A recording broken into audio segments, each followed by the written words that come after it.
নমস্কার, আমি সোনা আর তোমরা দেখছো সোনাস কিচেন।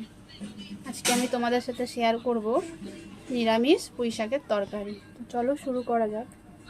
আমি কড়াই বসিয়ে দিয়েছি, কড়াইটা আমার গরমও হয়ে গেছে।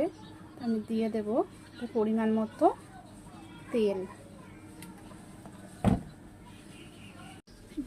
পুঁই শাকের তরকারি রান্না করার জন্য আমি নিয়ে নিয়েছি কুমড়ো, বেগুন আর আলু, আর এদিকে রয়েছে পুঁই শাক।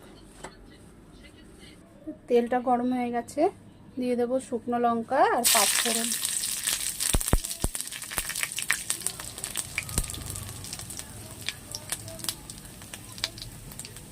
সাথে দিয়ে দেবো থেতো করে রাখা আদা।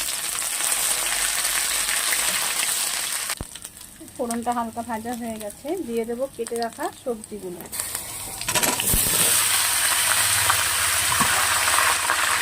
দিয়ে দেবো চেরা কাঁচা লঙ্কা।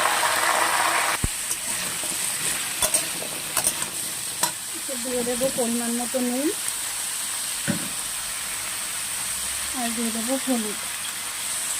দিয়ে গেছে ভালো করে ভেজে নেব। আলু আর কুমড়োটা খুব ভালো করে ভাজা হয়ে গেছে, সিদ্ধও হয়ে গেছে মোটামুটি। এবারে দিয়ে দেবো কেটে রাখা পুঁই শাকগুলো।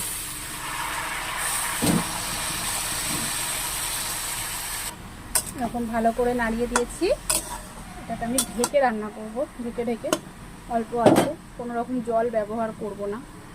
যা জল বেরোবে তাতেই পুরো তরকারিটা আমার রান্না হয়ে যাবে।